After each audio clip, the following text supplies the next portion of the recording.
Hello beautiful people, it's Mai here from Nintendo Life, and today we're reviewing Yoshi and the Mysterious Book on the Nintendo Switch 2. This review was originally written by the wonderful Ollie Reynolds and made into a video by yours truly. Now without further ado, let's get stuck in.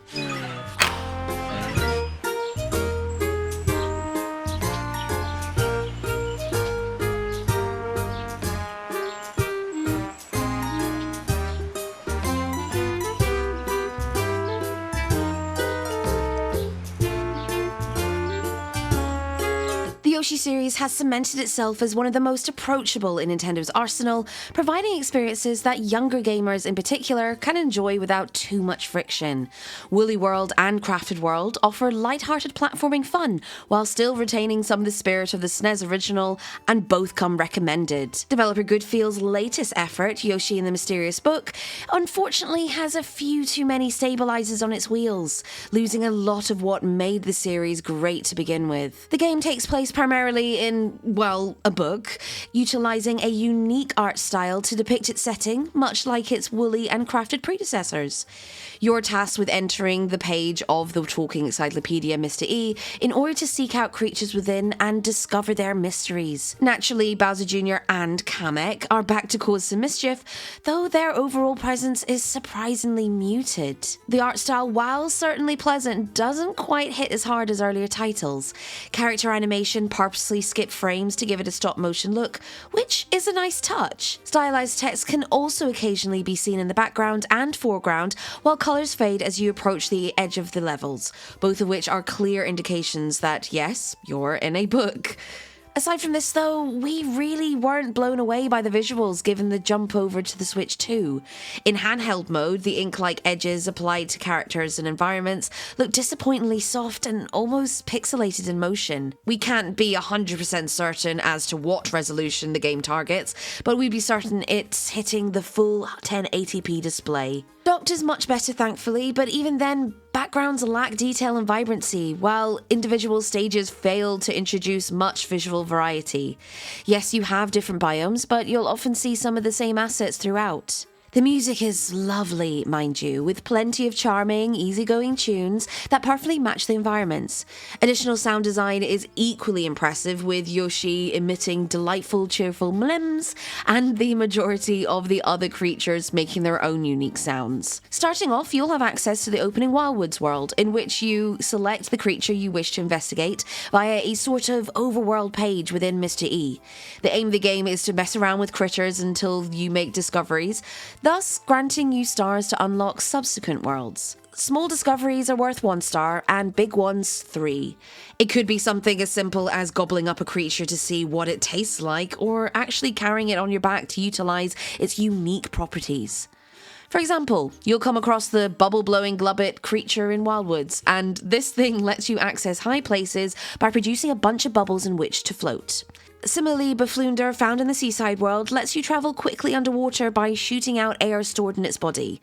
By using their abilities in different ways, you'll gradually unlock new discoveries to fill out their encyclopedia entries. Each discovery is indicated by a cute on-screen animation with a short block of text describing the action, while anything left undiscovered will be hinted at in Mr. E's pages. Oh, and if you're feeling particularly creative, you can name the creatures yourself. So if Glubbit doesn't sound appealing, then maybe try Bubs McBlubson, or, something actually good. Like Keith. In keeping with the approachable nature of Yoshi games, most of the potential discoveries found within Mr. E's pages will occur naturally through normal play. It's quite rare that you'll end one of the stages with many left over, so it wasn't long, 3 or 4 hours, until we'd accumulated enough stars to unlock all the main worlds. Couple this with the mandatory invincibility and automatic recovery from falls, and you've got what might be one of the easiest games ever published by Nintendo. It's not completely without challenge, mind you. Like previous entries, all of the stages also contain collectible flowers, and some of these can be a little tricky to locate. Gathering them up isn't mandatory, but doing so will unlock exploration tools during the latter portion of the game, adding custom UI elements to the screen that you can move around or swap out however you like. Some of these are genuinely useful, like a flower radar to help mop up collectible stragglers, but others feel completely superfluous. Why on earth do we need a graph showcasing the real-time height of Yoshi jumps? Ultimately, while there are dozens of neat little gameplay ideas from the multitude of creatures you discover, they're all mostly segregated to the specific stages in which they're found. As such, there's little less sense of progression or evolution as you make your way through the later levels. It's all just the same thing again and again, punctuated by constant ramblings from Mr. E. Similarly, the levels themselves feel more like miniature sandbox stages rather than handcrafted experiences designed to get you from A to B. As such, many of them feel surprisingly empty and drab, and so going from the beautifully dense, busy stages of Woolly World to this feels like an undeniable step down. Though we're certain Mysterious Book is squarely aimed at children, we struggle to really nail down an exact target audience. On the one hand, musical cues for Twinkle Twinkle Little Star and Mary Had a Little Lamb suggest this is for preschoolers. But then, thanks to Mr. E's chattering, there's actually quite a lot of text to read, including the optional custom names for your creatures. This perhaps suggests that older children of a more advanced reading age would gain more from it. Indeed, it's practically screaming for some sort of two-player co-op mode to bring these ideas together and help younger players ease into things with the help of an adult. That it's completely lacking such an option feels quite out of sorts for Nintendo. As it is, when Ollie tried to introduce their own 4-year-old daughter to Mysterious Book, she provided her own damning verdict after less than an hour. "Can we play Mario Kart World now, Daddy?" One thing's for sure, although Nintendo studios are often adept at making games that children and adults can enjoy equally, we really can't say that's the case here. That's not to say that you absolutely shouldn't touch this if you're a grown-up, but perhaps consider that it won't offer the challenge or ingenuity of your average Nintendo platformer. It's not one we'll be going back to anytime soon. Yoshi and the Mysterious Book isn't a bad game. There's a lot of fun to be had in discovering the many creatures hidden within Mr. E's pages, though it also suffers from the repetitive structure that doesn't evolve or provide any sense of meaningful challenge. Visually, it also lacks the punch that Woolly World and Crafted World offered, and it frankly looks pretty bad in handheld mode. If you've got young children who are eager to see more from Yoshi after catching him in the Mario Galaxy movie, then this will provide a few hours worth of fun while getting them used to basic platforming tropes. Otherwise, we'd probably recommend a Switch Online subscription to check out Yoshi's Island for the SNES. We here at Nintendo Life give Yoshi and the Mysterious Book on the Nintendo Switch 2 a 6 out of 10.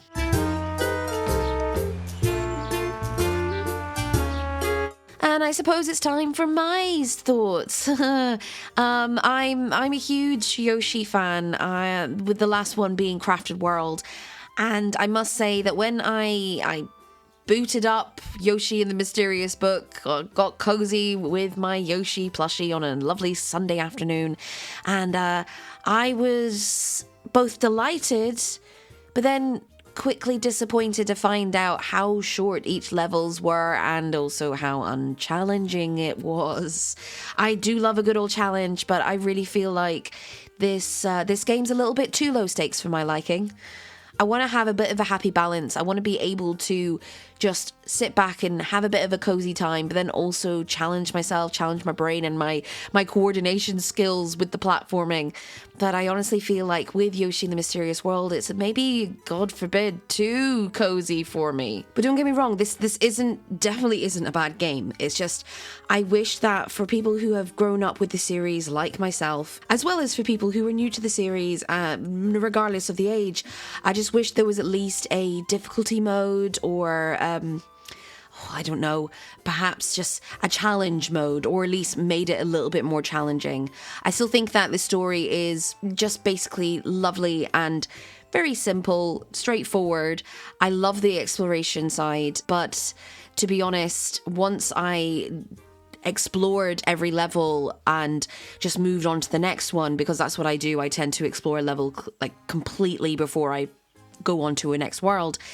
I really felt like there wasn't really much I needed to do by going back. Not to say that I won't go back to the game. I've rolled the credits. I've still got some bits to pick up on the last post-game worlds. But I think this is definitely going to stick to being my Sunday afternoon cozy up, disconnect from my phone kind of day. I was a little bit disappointed to find that there isn't any co-op. Sorry, folks, there's no co-op in this game.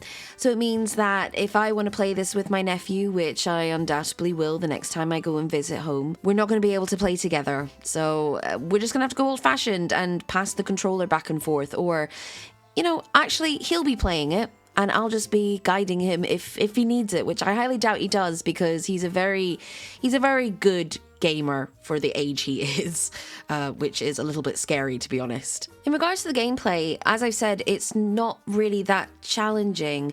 However, I did enjoy being able to just try random stuff out and then realizing, oh, I've made a discovery because I decided to, I don't know, like I chucked Doris. I can't remember what the actual official name is that Mr. E calls it, but I called the flower people Doris. Chucking it to go off into the distance and live its life, semi-sacrificing, which was a bit sad. But yeah, I really liked being able to kind of try things out and see what kind of discoveries I've made. The platforming wasn't particularly difficult. However, there were moments in the game where I had to get timing right. Like, this is a point where you meet Jam Guy, so a kind of variation of the Shy Guys, and you have to make sure you do it in order as well as in time to get them to jam and like play the music and whatnot. It took me a couple of times to do that because I didn't have my brain stuck on. But there is one particular level which really drove me to madness, and that was trying to save all my little Doris from these little prickly guys. Again, I can't remember what they're officially called, but I called them something different in the game. I know it's all based in a storybook, but I really feel like that sometimes within the pages it would have been a bit nicer if it was more like a pop-up style, like not a diorama, but being able to go into the foreground and the background respectively. Nothing like Crafted World, but you do get pop-up books, so maybe if that was an option with Mr. E, that would have been quite good, even if it was going to be like a later level or like the post-game levels, because there were times where I'd be running around a level trying to figure out, or trying to make discoveries rather, what to do, how to find certain things, because I had to go back and forth sometimes and just kind of, without pulling my hair out, trying to find like the last Shy Guy, for example. In one of the levels you have to find a Shy Guy. I wish that there was the ability to go into the background and kind of move around there, because having a flat page and with a lot of the style being like a drawing, it can look a little bit muddy and a little bit messy, and trying to kind of differentiate